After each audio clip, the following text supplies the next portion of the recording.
안녕하십니까. 재미있는 소설 이야기 시간입니다. 아주 재미있는 소설 이야기 시간입니다. 오늘은 지난 시간에 이어서 서울 1964년 겨울 무진기행 그리고 동일 작가 김성욱님의 당신들의 천국, 제가 대학 다닐 때 처음으로 밤새워서 읽었던 소설입니다. 여러분도 감명 깊게 읽어보셨을 텐데 그때 기억을 떠올리면서 한번 쭉 이야기를 따라와 주셨으면 좋겠습니다. 소록도 병원에서 새 원장인 조백헌이 이제 부임해 온 날 두 원생이 섬을 탈출하는 일이 일어납니다. 조백헌은 부임 인사도 하지 않고 탈출 사고의 경위를 조사합니다. 병원의 보건과장 이상욱을 통해서 일본인인 주정수 원장의 역사와 피살이라는 과거사를 알게 됩니다. 주정수 원장은 소록도를 버림받은 나환자들의 낙원으로 꾸미려고 대구며 어떤 역사를 일으켜 왔었습니다. 처음에 그 역사는 원생들이 어떤 자발적인 참여를 얻어 순조롭게 진행되었으나 차츰 낙원건설이라는 명분의 배후에 주정수의 동상, 자기 어떤 동상을 세우려는 욕심이 자리 잡고 있음이 드러나면서 원생들은 고통과 배반의 늪으로 끌어들인다라고 이제 생각하게 됩니다. 그에 따라서 마침 주정수는 원생들에게 피살됩니다. 낙원건설이라는 원장의 입장에서는 원생을 위한 것이며 치자, 어떤 다스리는 자의, 그 다음에 피치자에 대한 어떤 사랑의 베품에 다름 아닌 것으로 보지만 원생 입장에서는 전혀 다른 거죠. 원생 입장에서 보면 원장이 자기 동상을 세우기 위한 것이라면서 피치자에 대한 어떤 강요와 억압의 구실에 지나지 않는다라고 생각하게 됩니다. 이런 과거사를 알게 된 조백헌이 털끝만큼의 회의도 없이 동상을 부정하고 사랑을 해결하는 확신 아래 낙원 건설 사업을 일으키기로 결심합니다. 치자와 피치자 사이에 어떤 여러 우여곡절을 겪게 됩니다. 오마도 간척 사업의 추진 과정에서 육지 사람들이 방해도 있었고 행정관청의 비협조도 있었고 자연의 횡포와 원생들의 배반, 그리고 마침내는 상대의 일방적인 정근 발령으로 인해서 조백헌은 거의 절망적인 수렁에 빠지게 됩니다. 그러나 반드시 이를 완성하겠다고 조백헌은 굳은 의지를 다시 일으켜 세우는데, 이는 무의식 중에 동상에 대한 미련이 남아있는 것과 다름 아니라고 볼 수 있습니다. 이상욱은 그 점을 강하게 지적하지만 조백헌이 받아들이지 않자 그는 섬을 탈출하게 됩니다. 황장로와 대화를 통해서 그 점을 깨달은 조백헌은 화려하지 않게 조용히 섬을 떠납니다. 그리고 이제 7년이 지났습니다. 이제 조백헌은 원장의 신분이 아닌 하나의 어떤 사인으로, 개인 신분으로 섬에 들어와서 섬의 주민이 되어 있습니다. 그는 그 7년 동안 황장로의 사랑의 계시를 자체적으로 소화해냈고, 그리고 자기도 각성에 도달해 있습니다. 그 자기 각성의 내용은 신문기자 이정태와의 대화를 통해서 밝혀집니다. 다스리는 자의 사랑 속에서 다스림을 받는 자의 자유가 깃들어 있고, 다스림을 받는 자의 자유 속에 다스리는 자의 사랑이 깃들어 있어서 결국은 두 양자가 한 길로 화해하고 조화를 이룩해 나가야 하며, 그러기 위해서는 믿음이 획득되어야 된다라고 이제 깨달음을 얻게 되는 겁니다. 또 믿음이 획득되기 위해서는 다스리는 자와 다스림을 받는 자가 하나의 공동체로 이루어져야 한다는 사실도 깨닫게 됩니다. 그러나 자기 각성과 함께 섬으로 돌아와서 섬의 주인이 되어서 공동 운명을 수락하고 믿음으로 매개된 어떤 진정한 사랑을 성취한 조백헌에 의해서 새로운 문제가 대두됩니다. 자유와 사랑을 행함에 있어서 절대적으로 전제되어야 할 힘을 어떻게 자생적인 운명의 일부분으로 선택할 수 있을 것인가 하는 문제입니다. 조백헌은 눈에 띄지 않는 일에서부터 차례차례 확실한 것을 한 가지씩 행해 나가기로 마음먹습니다. 그리고 조백헌은 무태서 온 요교사 서미연과 병력이 있고 뒤틀린 반생명적인 자세를 보여오던 윤혜원의 결혼을 주선하게 됩니다.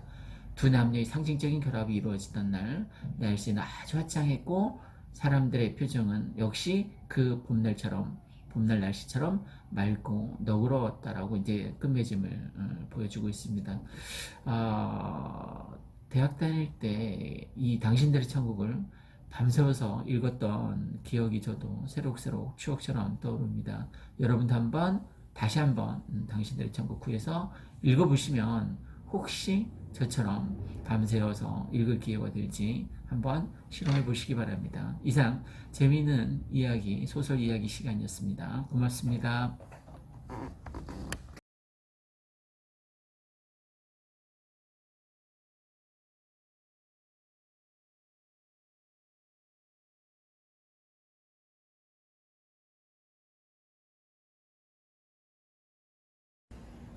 안녕하십니까. 1등 부동산입니다.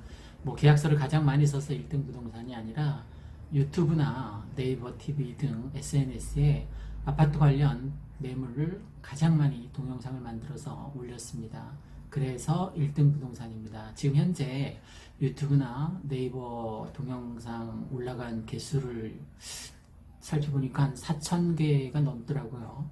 그래서 적어도 고양시에서 아파트 관련 매물을 가장 많이 올린 1등 부동산입니다. 저희는 앞으로 선택과 집중을 할 예정입니다. 무슨 얘기냐면 다른 시, 고양시를 제외한 뭐 서울 쪽 분들에게는 정말 죄송합니다. 저희가 전혀 아파트를 구해드릴 수 없습니다. 오로지 고양시 일산 내의 아파트 전세나 아파트 매매에 관련된 일을 추진하도록 하겠습니다. 그리고 또 하나의 선택과 집중해서 아파트에만 집중하겠습니다. 뭐 다세대도 있고 오피스텔도 있고 토지, 원룸, 투룸 뭐 여러 가지 매물이 있을 수 있는데 상가 등 저희는 오로지 아파트에만 집중해서 거래를 알선하도록 그렇게 하겠습니다. 저희 1등 부동산에서 앞으로 여러분이 사시는 곳, 뭐 번지나 아니면 단지, 동, 아니면 원하는 층수가 있겠죠. 예를 들어서 저는 이제 백마마을에 사는데 백마마을 22평 510동 제가 선호하는 층은 5층에서 10층 선입니다. 5층에서 10층 사이에 22평 전세 구해주시기 바랍니다. 라고 저희한테 요청하면 저희가 직접 찾아가서 좋은 물건을 3-4개 구해서 바로 보여드릴 수 있도록 준비를 해 놓겠습니다. 물론 저희 1등 부동산에서는 앞으로 거래되는 모든 일들을 굉장히 정의롭게 일을 추진할 생각입니다. 추호도 거짓됨이 없이 속임수 없이 있는 그대로 사실을 전달해서 정의롭게 부동산 중개 수수하도록 그렇게 쓰겠습니다. 주변에 많은 부동산이 있을 텐데 왜 저희 1등 부동산에 매물을 내놓고 전세를 구한다고 얘기를 하셔야 하는지 이제 그 이유를 2가지만 말씀드리겠습니다. 첫 번째, 여러분이 아시다시피 여러분인 근처에 사시는 근처에 이제 부동산에 여러분이 아파트를 매매할 요량으로 내놓으셨을 겁니다. 근데 잘 매매가 안 되죠. 요즘 경기가 안 좋은 것도 있습니다만 그 요지는 이렇습니다. 여러분이 근처 가까운 부동산에 이제 매물을 아파트 뭐 22평을 내놓았다라고 가정을 합시다. 그러면 그 부동산 관계자분들은 일단 여러분 매물을 직방, 다방, 뭐 피터팬 등등 여러 가지 이제 뭐 사이트에 올려놓게 됩니다. 그러면 문제는 뭐냐면 여러분이 소유하고 있는, 여러분이 팔고자 하는, 여러분이 매매하고자 하는 그 아파트 보통 뭐 3, 4억, 많게는 뭐 7, 8억 가는데 직방 다방의 고객들이 20대, 30대, 40대가 주요 고객입니다. 그분들은 여러분의 매물인 그 3억대 이상인 아파트를 살 여력이 없습니다. 경제적 여력이 없습니다. 겨우 뭐 원룸, 투룸에 관심 있는 분들이 많다는 거죠. 그러면 왜 저희 1등 부동산에 매물을 내놔야 되냐면 저희는 여러분이 이제 핸드폰을 들고 한번 검색해 보십시오. 백마마을 검색해 보면 제가 올린 제 이 얼굴로 올린 동영상이 수십 가지 일단 1차 화면에 뜰 것입니다. 그럼 여러분이 저희에게 팔아달라고 요청하는 아파트 매물도 금방 뭐 네이버를 비롯해서 유튜브, 그 다음에 페이스북, 카카오, TV 여러 SNS 이제 올라가게 되겠죠. 그러면 이것을 검색하는 유튜브를 검색하는 연령대는 뭐 5, 60대도 유튜브를 요즘 굉장히 많이 하고 있습니다.